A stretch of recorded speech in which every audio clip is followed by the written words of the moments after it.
May mga Pinoy na naman nakatalo sa bansang Japan. Sunod-sunod na rin ang pagkaubos ng mga kampyon na Pilipino. Si Cuadro Alas Janrel Casimero na lang talaga ang pag-asa ng mga Pilipino.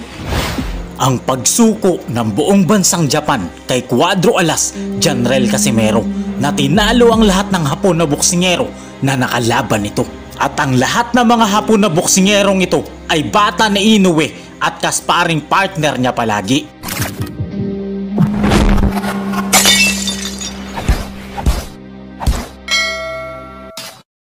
Matapos magretiro ng pambansang kamao ay tila naungusan na tayo ng bansang Japan pagdating sa sport na palakasan, ang boxing.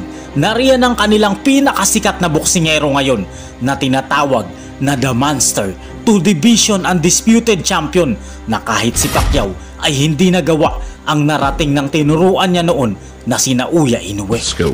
Noya, how are you feeling? I'm excited. I think Inoue is the next Manny Pacquiao. The legendary Pac-Man wants to train and advise Inoue as he transcends the divisions. I like Naoya. He's thinking to moving up in weight division. I wanna train him and supervise his training. Ngunit kahit gaano kalakas ang isang boksingero, meron talagang makakatapat ito na kontrapelo. Nariyan ang pinakamaangas na boksingero ng Pinas na si Cuadro Alas Janrel Casimero na laging iniiwasan ng The Monster ng Japan na boksingero. Paano sinakop ni Casimero ang buong bansang Japan matapos talunin ang lahat ng mga Hapon na boksingero na kanyang nakalaban? Mula kay Kenya Yamashita na brutal niyang kinawawa, si Ryo Akaho na sa sobrang natakot sa lakas ni Casimero ay nag-inarte at umayaw ito dahil nabasag na pala ang pagmumukha nito, hanggang kay Yukinori Ogoni na kahit hindi nag-insayo si Casimero kaya siya hiningal ay nabasag pa rin ang ulo nito. Maliit lang sana ang pinsala pero sumuko ang bansang Japan at itinigil ang laban. Malinaw na panalo dapat si Casimero. Dito sa super slow-mo, malinaw na kamao ni Casimero ang tumama. Nakatalikod kasi ang referee dito kaya inakala niyang headbutt ang nangyari. Kaya niya itinigil ang laban at sumuko ang bansang Japan. Pero naging tabla ang resulta ng laban dahil ginamitan nila ng gulang. Araw ng Sabado, February 16 taong 2019, sa Skydome SM City North EDSA, haharapin ni Casimero ang secret weapon ng Japan. Siya ang pinakamatindi na kasparing partner noon ni Uya Inoue, si Kenya Yamashita. Pero brutal knockout ang sasapitin nito sa ating bida. Round number 1, maliksi ang Hapon na boksingero pero sobrang lakas naman ni Casimero. Nagpalitan sila ng suntok pero sobrang diin talaga ng mga suntok ng ating pambato. Mga boxings, no question. Okay, so first time ipitaw ng malalakas. Parang binobomba niya yung Hapon. Takina. Grabe. Sa round number 2, pinag-aaralan na ni Casimero ang galaw ng kalaban. Puro accurate na powerful na suntok ang kanyang pinakawalan. 10 years old nung nagsimulang maging professional kanyang pag-akyat. Oh, nandidiin na si Casimero. Gusto na umuwi. That jolted the head back and that one as well. Woo! Solid right hand. That hurts Yamashita. He is on. Janrel Casimero. Round number 3, ayaw pa rin sumuko ni Yamashita pero bugbog sarado na ang inabot niya sa ating bida. Oh! Upper cut on the money and another left hook and a right straight and a left hook. He has been eating against Janrel Casimero. Sa round number 4, umiepekto na ang malilinis na patama ni Casimero. Bumabagal na ng gusto ang galaw ng Hapon na boksingero.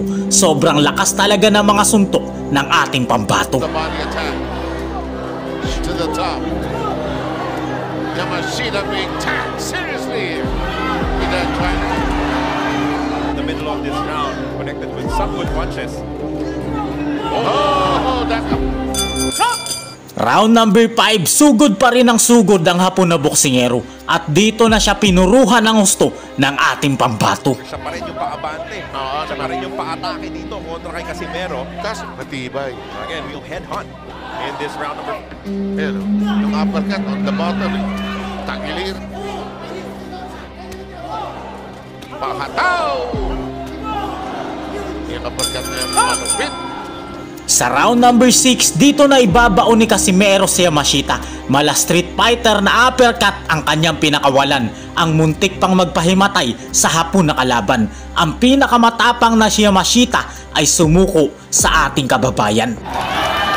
Japanese, wala nang malay. Jandre, that's another TKO. Araw ng Sabado, December 3 taong 2022 sa Paradise City Plaza, Incheon, South Korea. Makakaharap ni Casimero ang isa sa pinakamagaling na Hapon na boksingero dahil ang lahat ng 5 Pinoy na kanyang nakalaban ay pinatulog niya sa laban. Knockout ang inabot ng 5 lahat ng ating kababayan. Kaya ang hatol ng mga Hapon at ng mga hurado, pati na yung mga tao, tagilid talaga si Casimero sa kanilang pambato. Round number 1, sobrang tangkad ng Hapon na kalaban at ito ang kanyang naging kalamangan. Pero kahit na maliit, sobrang lakas naman ni Casimero na ating kababayan.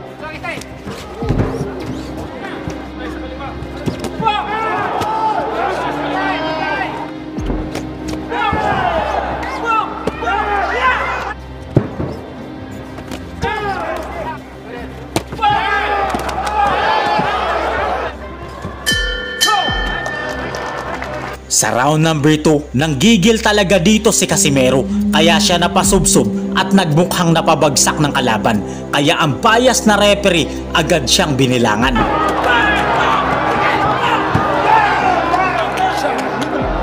Dito na pagtanto ni Casimero na kailangan na niyang ilabas ang kanyang 100% kaya bugbog sarado ang inabot ng kalaban nito.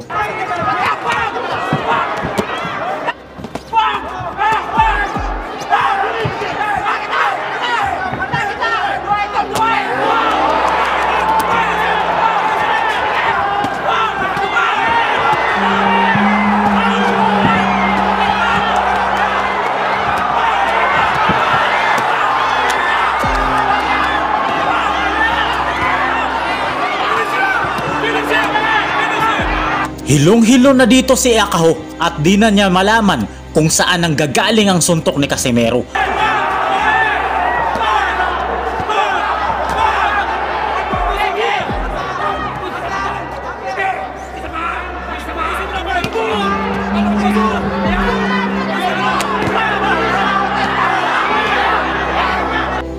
Isang daplis na tama ang dumaan sa batok ng kalaban.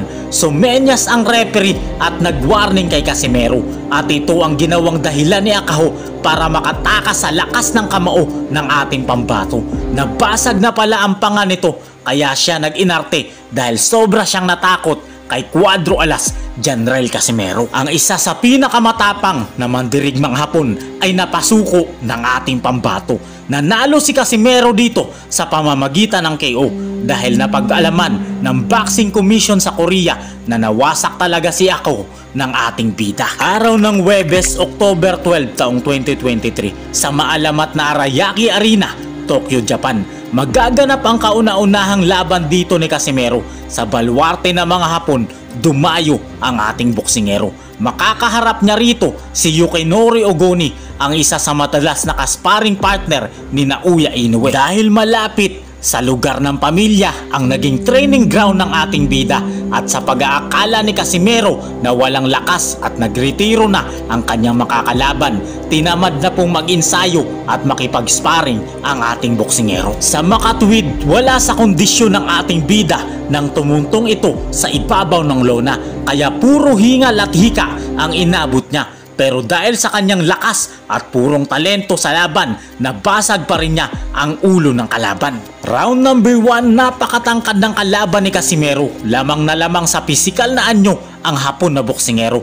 Sobrang diin agad ng malatangke na atake ni Casimero.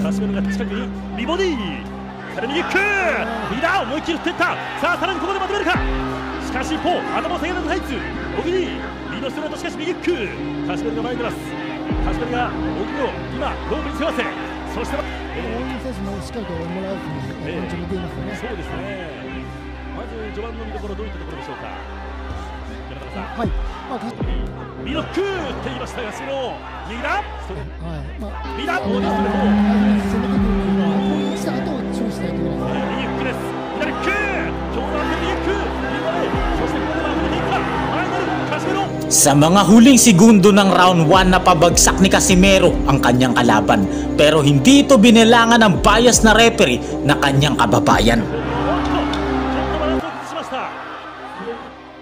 残り時間は飛ばすかになりました第1ラウンドです。左のフックを振っていきますカシメロ。Sa round number 2, napapaatras agad dito ang Hapon na kalaban sa sobrang lakas na mga binibitawan ni Kabayan. Kahit sobrang tangkad ng kalaban, nagawa pa rin siyang saktan ng ating kababayan.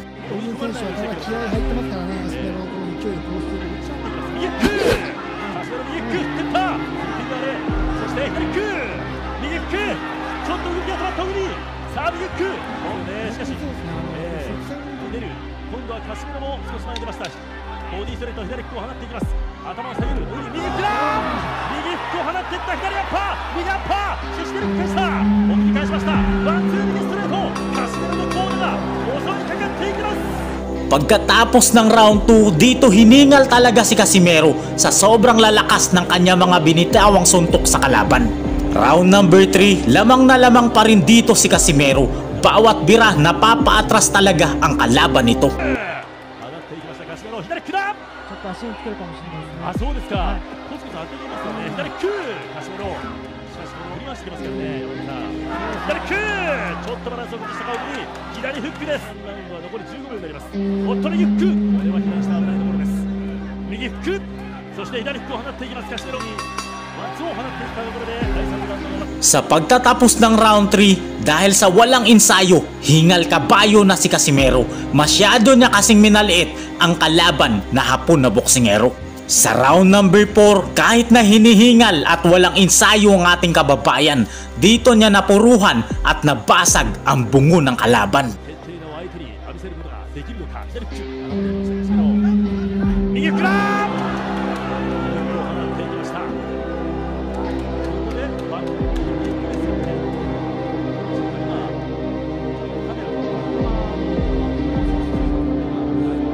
Kitang-kita sa replay na kamao ang tumama, pero dahil sa sobrang takot ng mga Hapon na mapahiya sa kanilang sariling bansa, napasuko sila at gumamit ng daya. Naging tabla ang resulta ng laban at nangyari na naman ang hindi natin inaasahan. Kung sa ira ni Pacquiao, napakaliit lang na mga ganitong pinsala at itutuloy pa rin ang laban. Pero sumuko talaga ang Japan at natakot sila ng husto sa ating kababayan.